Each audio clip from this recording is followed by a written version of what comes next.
Assalamualaikum warahmatullahi wabarakatuh. Selamat siang. Eh, Hari ini kita akan membahas tentang huruf hijaiyah Braille, mulai dari alif sampai ya dan tanda baca dasarnya fathah, kasroh, doma. Baik, sebelum kita masuk lebih jauh pada pertemuan hari ini, kita akan membahas satu tema yang sangat penting dalam pendidikan tunanetra, yaitu huruf hijaiyah Braille. Topik ini bukan hanya tentang mengenal huruf alif sampai ya, dan bukan juga sekedar menghafal pola titik. Lebih dari itu, kita sedang membicarakan bagaimana peserta didik tunanetra memperoleh akses yang setara terhadap literasi keagamaan, terutama membaca huruf Arab, doa harian, dan kelak teks Al-Quran. Sekarang saya ingin mengajak Ananda semua melihat materi ini dari sudut pandang yang lebih luas. Bagi peserta didik awas, huruf hijaiyah sering diperkenalkan melalui gambar, tulisan di papan, buku ikro, mushaf, dan lain-lain. Tetapi bagi peserta didik tunanetra, akses visual ini tidak tersedia, sehingga pengalaman belajarnya harus dibangun melalui indera praba, pendengaran, pengulangan, dan pendampingan yang sabar. Disinilah Braille menjadi jembatan yang sangat bermakna. Coba kita renungkan bersama, apa artinya kemampuan membaca bagi seorang anak tunanetra? Membaca bukan hanya aktivitas akademik. Membaca adalah pintu kemandirian, pintu partisipasi, dan pintu martabatnya. Ketika anak tunanetra mampu membaca huruf hijaiyah dalam Braille, ia tidak hanya belajar simbol, tetapi juga sedang memperoleh kesempatan untuk beribadah, memahami teks keagamaan, dan merasa bahwa dirinya memiliki hak belajar yang sama seperti teman-teman lainnya. Jadi, selama penyampaian materi ini, saya berharap Ananda tidak hanya fokus pada titik berapa untuk huruf apa, ya itu penting tentu saja. Tetapi lebih penting lagi adalah memahami makna pedagogisnya. Bagaimana kita sebagai calon pendidik di pendidikan luar biasa atau di sekolah luar biasa dapat menyusun pembelajaran yang ramah, bertahap, konkret, dan menghargai proses belajar peserta didik tunanetra. Setelah pengantar ini, kita akan melihat tujuan pembelajaran agar arah pertemuan hari ini menjadi lebih jelas.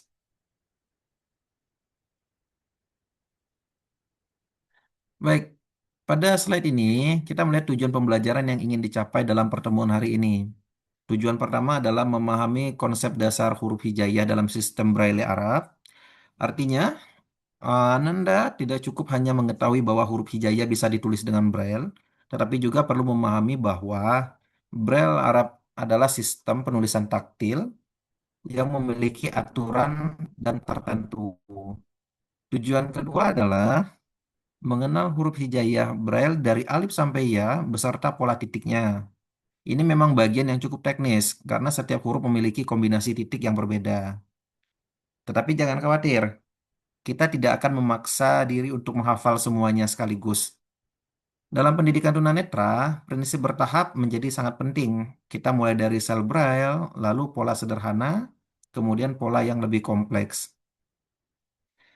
Tujuan ketiga berkaitan dengan tanda baca dasar atau harokatnya. Nah, di sini kita akan membahasnya yang dasarnya tiga saja dulu, yaitu fathah, kasroh, dan domah. Dalam membaca huruf Arab, huruf tanpa harokat belum memberikan bunyi yang lengkap. Karena itu, mahasiswa perlu memahami bahwa harokat dalam Braille Arab memiliki pola titik tersendiri dan biasanya dibaca sebagai bagian dari rangkaian huruf. Ini menjadi dasar untuk membaca suku kata sederhana seperti ba, bi, bu, dan terakhir tujuan keempat adalah kemampuan membaca contoh sederhana, kombinasi huruf hijaiyah dan harokat dasar. Nah, di sini kita mulai bergerak dari pengenalan simbol menuju keterampilan membaca.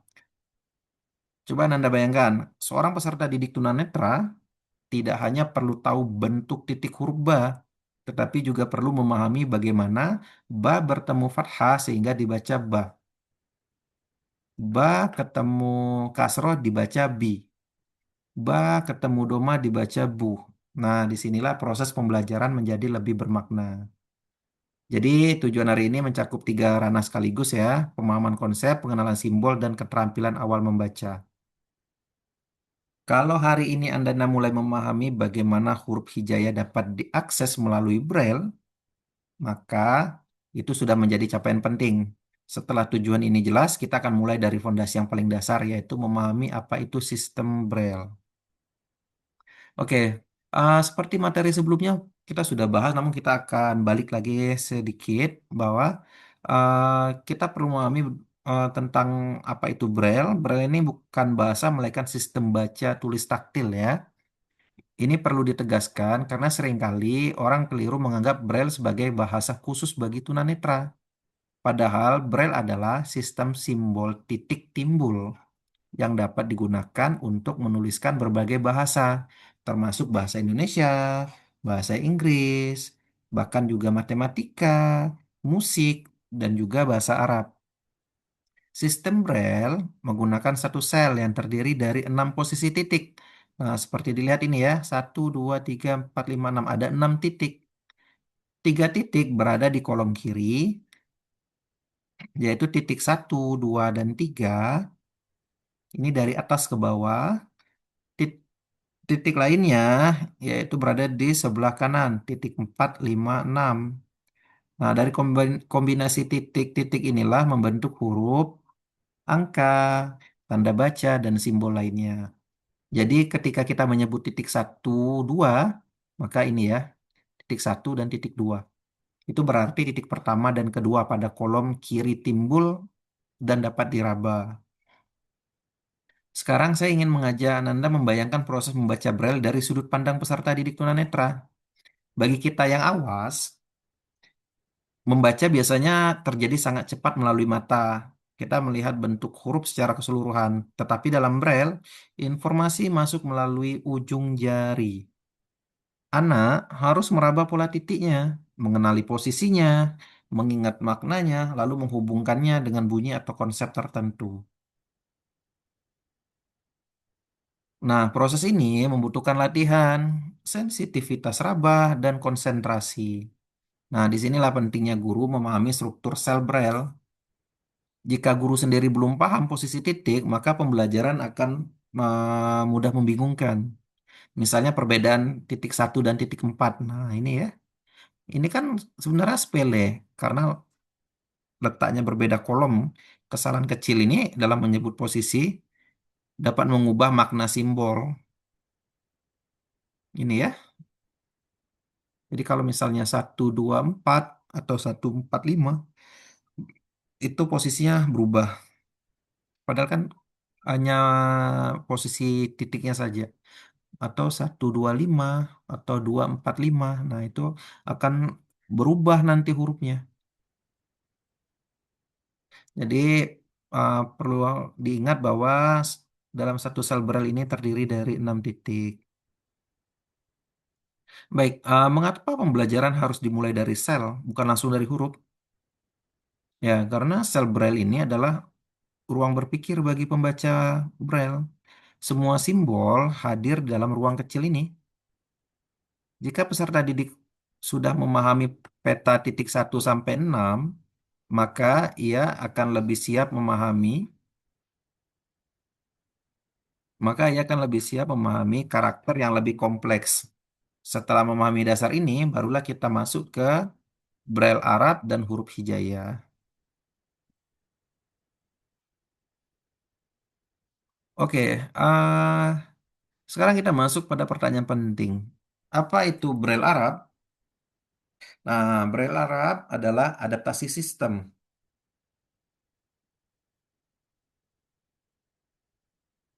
untuk menuliskan teks bahasa Arab ke dalam tulisan Braille.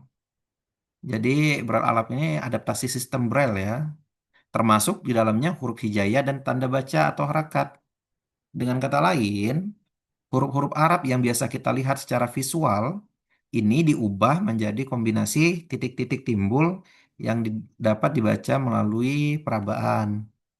Nah, mengapa ini penting dalam pendidikan luar biasa?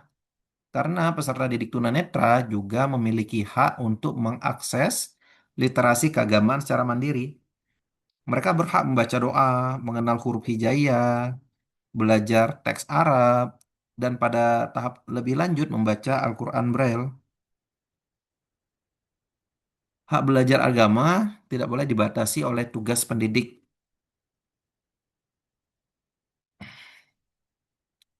Eh, jadi hak belajar agama itu tidak boleh dibatasi oleh hambatan penglihatan maksudnya ya.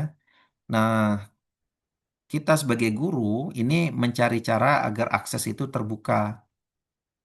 Nah, pada slide ini juga menyinggung standar internasional yaitu Unified Arabic Braille. Nah, ini standar ini penting karena pendidikan membutuhkan konsistensi. Bayangkan jika setiap guru membuat pola sendiri-sendiri untuk huruf hijaiyah. Tentu peserta didik akan kebingungan. Apalagi jika berpindah sekolah. Nah, menggunakan buku berbeda atau mengikuti pelatihan di tempat lain, itu akan menyulitkannya. Karena polanya macam-macam kan. Nah, sehingga standar ini membantu memastikan bahwa simbol yang dipelajari peserta didik dapat digunakan secara lebih luas. Oke, namun eh, saya ingin menekankan bahwa mengenal standar saja belum cukup. Guru perlu mampu menerjemahkan standar itu menjadi pembelajaran manusia, yang manusiawi. Tidak semua anak langsung mampu membedakan pola titik yang mirip. Ada anak itu yang sensitivitas rabanya baik, ada yang perlu latihan lebih lama, ada pula yang membutuhkan media lebih besar sebelum berpindah ke ukuran Braille standar. Maka, pembelajaran Braille Arab perlu bertahap. Jadi misalnya kita mau belajar Braille, ternyata anaknya belum bisa nih mem- membedakan titik-titiknya itu karena terasa sama saja katanya. Nah, itu berarti dia membedakan titik standarnya belum bisa perbesar titiknya. Jadi menggunakan apa? Misalnya kacang hijau atau lebih besar lagi kancing baju. Nah, buat seperti susunan sel Braille itu sendiri. Jadi kita mengajarkannya seperti itu ya. Nah, karena itu guru perlu sabar, tidak terburu-buru mengejar banyak huruf dan memberi ruang bagi anak untuk mengulang. Nah, setelah memahami pentingnya Braille Arab ini, kita akan melihat prinsip membaca huruf hijaiyah Braille melalui contoh sederhana. Nah, ini contoh sederhananya. Nah, ini contohnya huruf alif dan huruf ba ya. Nah, huruf alif ditulis dengan pola titik satu, sedangkan huruf ba ditulis dengan pola titik satu dua.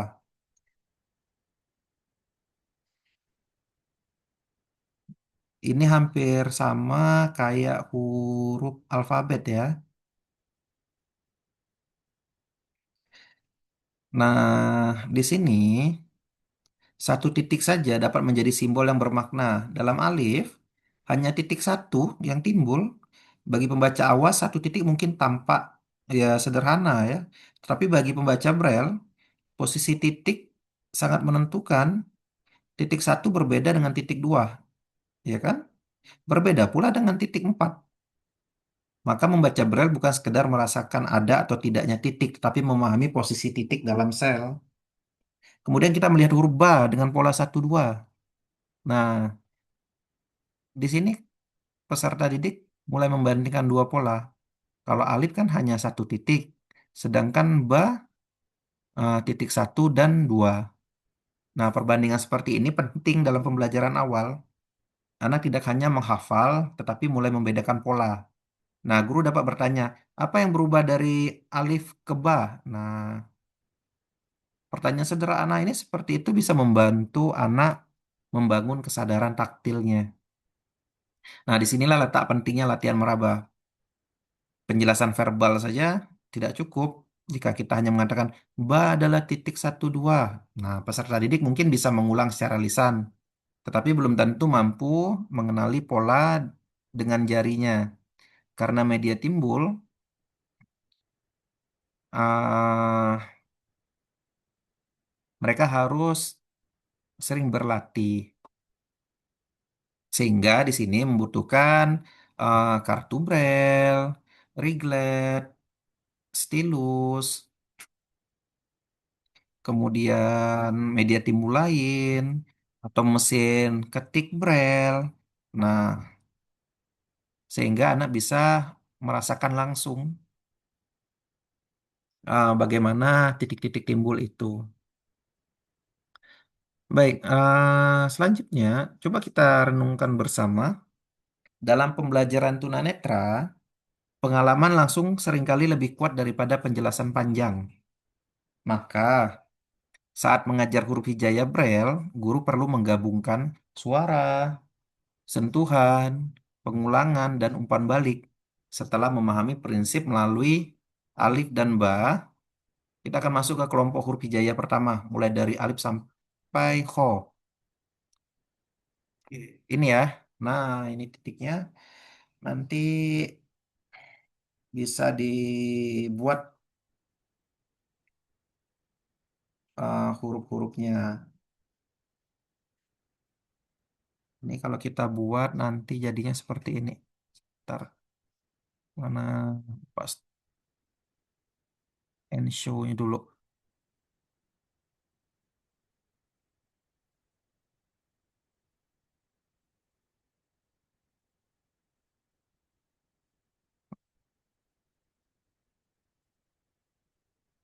Oke, nah kita sekarang mulai dari huruf alif.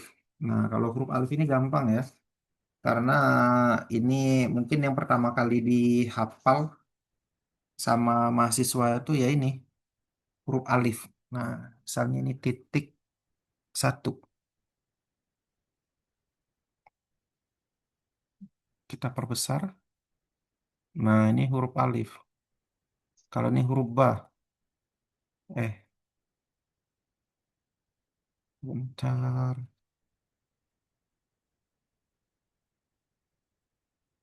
Nah, ini huruf ba.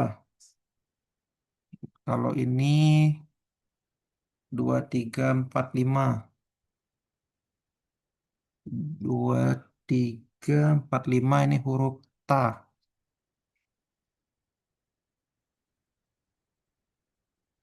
Kemudian huruf huruf ta 1456.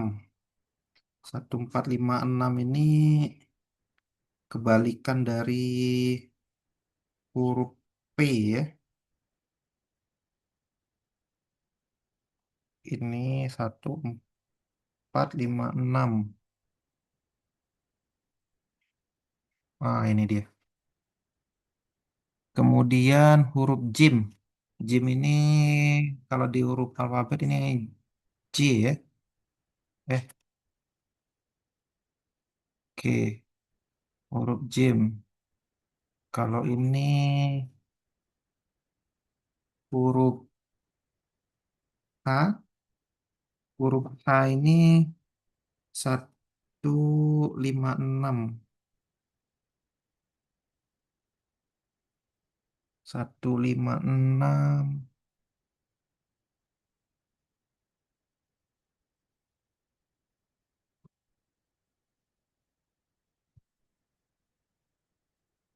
H. Baterainya habis. Hmm.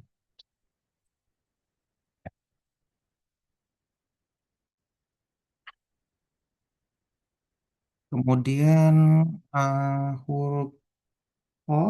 Nah, ini sama dengan huruf X-nya alfabet ini. Oke, nah ini huruf dasarnya. Jadi teman-teman bisa lihat bahwa ini huruf dasar yang pertama. Kita lanjut lagi ya. Eh, Mana nih yang kedua? Ah, ini.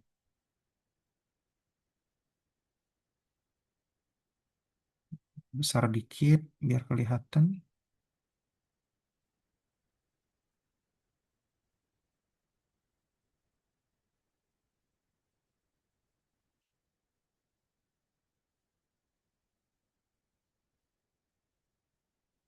Oke, ini huruf dal. Dal ini 145.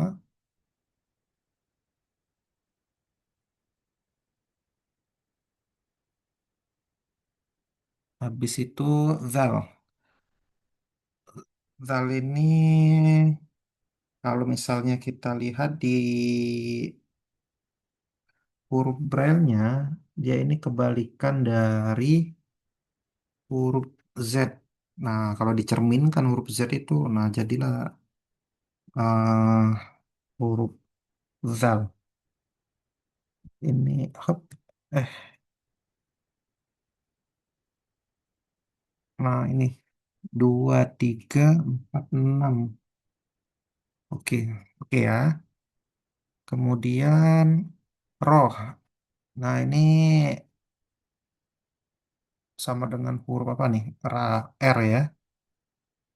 Jadi kalau misalnya kita sudah tahu huruf alfabet 26 itu, nah itu sudah sangat membantu sekali untuk memahami huruf-hurufnya. Nah, ini Zai, coba lihat tuh, hampir sama ya, cuma dia bercermin aja dia kebalikannya. Seperti itu. Kita lanjut lagi. Ini huruf short. Short ini seperti huruf apa nih? 1, 2, 3, 4, 6. Seperti huruf ya, tapi dia bercermin ya. 1, 2, 3, 4, 6.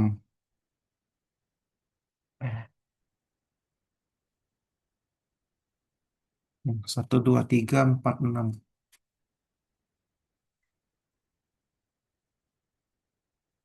Oke, kemudian dot. Dot ini 1, 2, 4, 6. 1, 2, 4, 6 ini seperti N terbalik. 1, 2, 4, 6. Oke, cocok ya. Kemudian to. To ini hampir penuh ini. Cuma titik satunya nggak ada ya. 2, 3, 4, 5, 6. 2, 3, 4, 5, 6. Eh, wah ini. Oke, sama ya. Kemudian zo. Nah, ini yang enak ini. Full.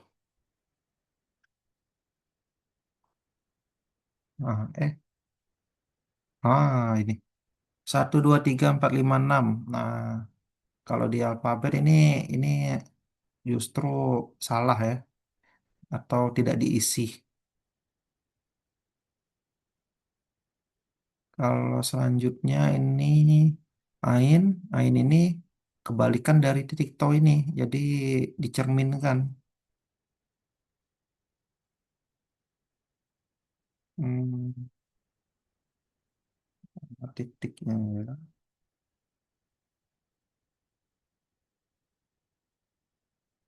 Kalau di keyboard ini mencarinya agak membingungkan karena harus mencari lagi.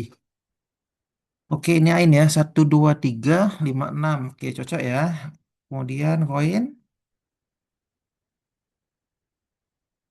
Ini 1, 2, 6. Kalau di matematika ini keluar juga ini. Eh, Sebentar, 1, 2, 6. Nah, ini dia. 1, 2, 6. Oke, cocok ya. Kemudian fa. Nah, ini 1, 2, 4. Oke, sip. Kita lanjut lagi. Ini kaf. 1, 2, 3. Oh, bukan kaf ini. Kof ini. 1, 2, 3, 4, 5. Ini. Kemudian baru kaf. Kaf 1, 3. Ini sama kayak huruf alfabet ini ya. Jadi gampang sekali ini sebenarnya. Nah, lam, 1, 2, 3, mim, 1, 3, 4, nun, 1, 3, 4, 5, wow,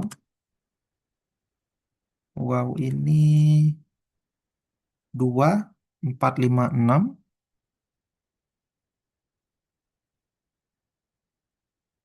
eh, lewat. Ini H, H eh, ini 1, 2, 5, kemudian baru iya,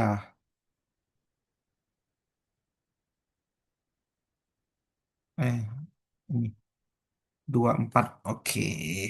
Nah, ini kan 28 huruf. Nah, kalau misalnya kalian mau menambahkan lagi dua huruf yang tersisa, yaitu lam alif dan hamzah.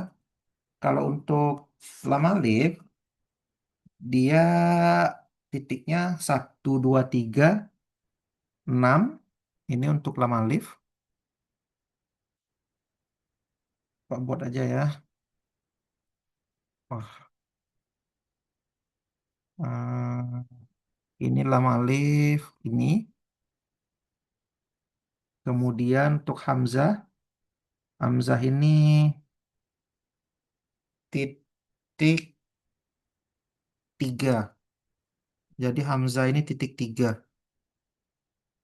Nah, Bapak belum ketemu nih lagi nih titik tiganya di mana di Braille. Tapi di keyboardnya susah mencari titik tiganya. Tapi ada titik 3 ya kalau misalnya kalian buat di Reglet itu titik 3. Jadi kita buat ini dulu. Copy ini eh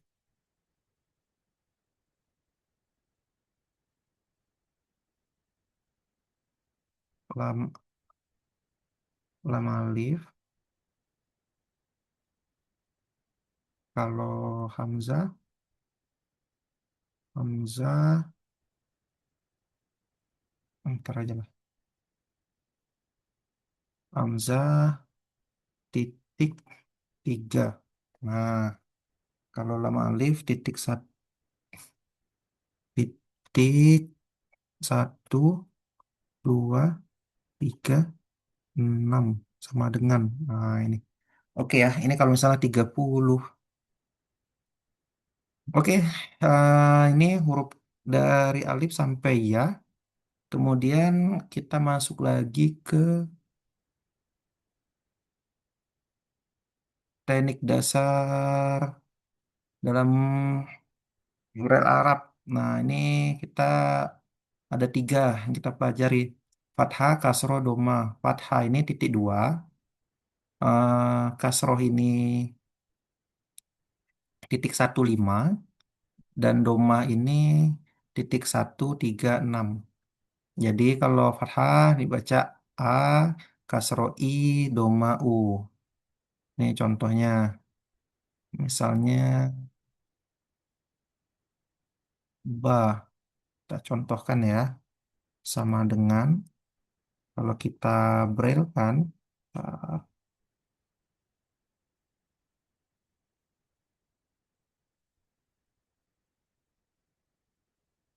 Dapat besar ya. Nah,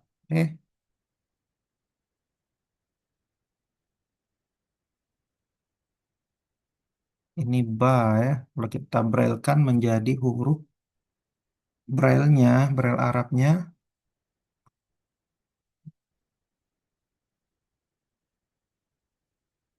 kok nggak putih dia. Oh, putihkan dulu.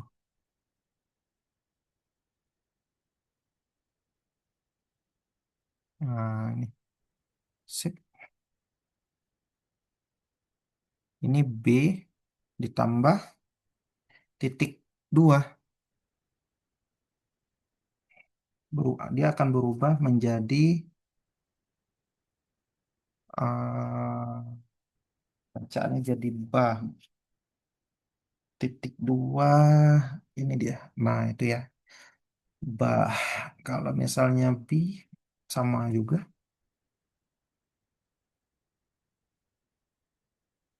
B,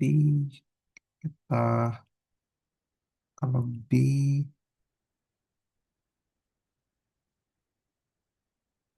berarti wah, sama penyakitnya ini. Nah, B ditambah I. Oke, oke ini ya. Jadi B, kemudian kalau Bu,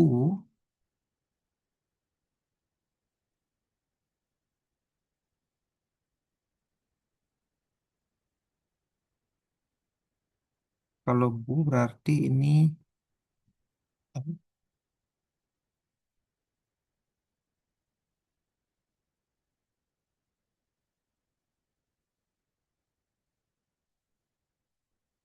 kalau Bu berarti Ba ditambah Domah. Bu.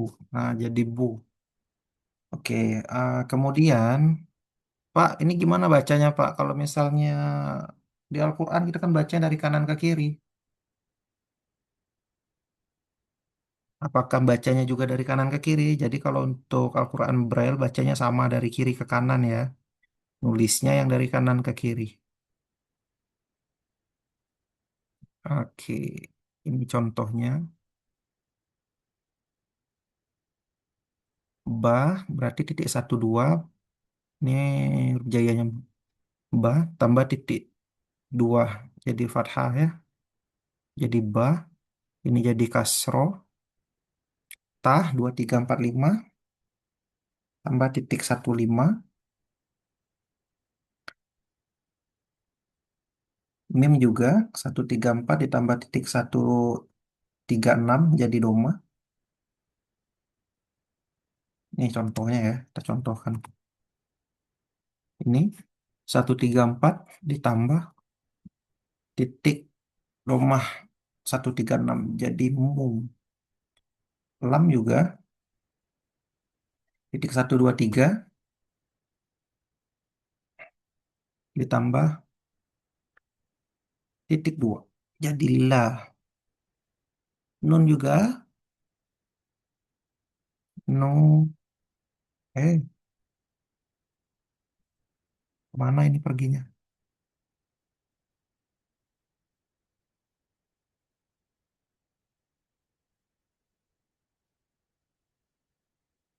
Oh ini dia.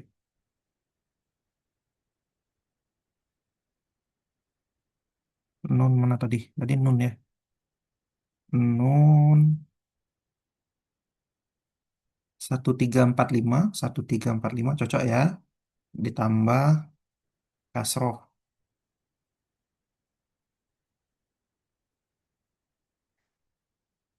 15. Jadi ini ku kita buat juga 13 tambah 136. Oke, itu ya. Gampang ya.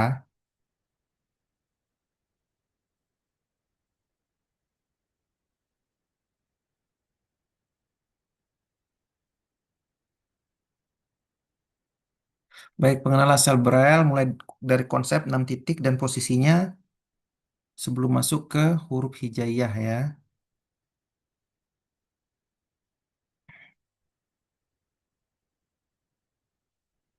Oke, ini adalah strategi praktis mengajarkan hijayah Braille kepada peserta didik tunanetra. Di sini ada 5 strategi utama. Yang pertama pengenalan sel Braille, jadi penggunaan media timbul, pembelajaran bertahap, latihan meraba,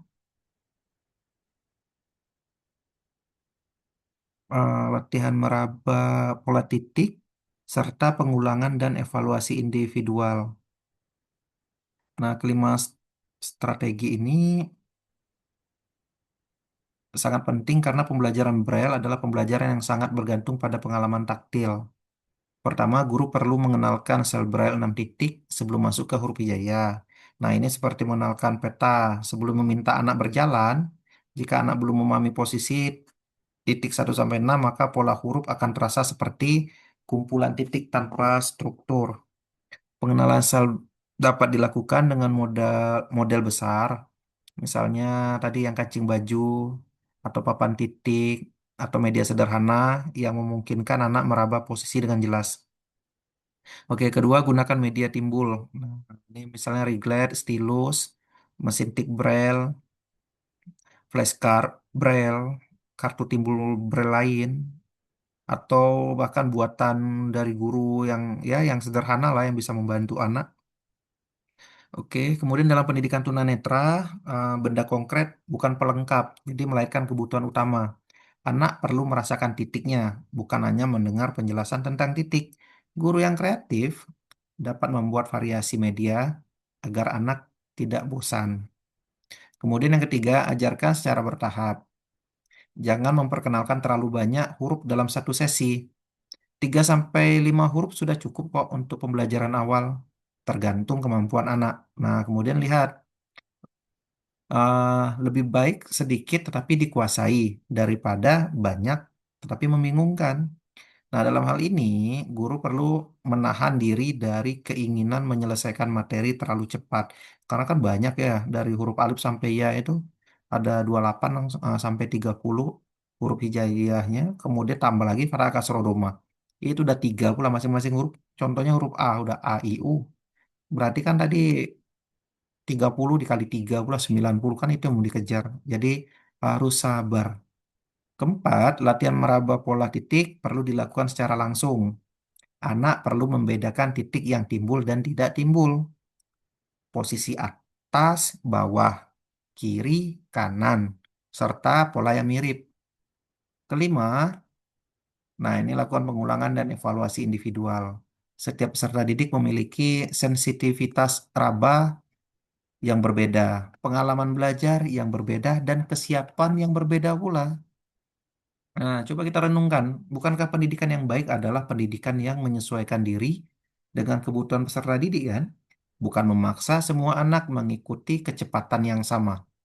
Nah, disinilah letak pentingnya peran guru PLB. Guru bukan hanya menyampaikan materi, tetapi merancang pengalaman belajar. Nah, setelah memahami strategi,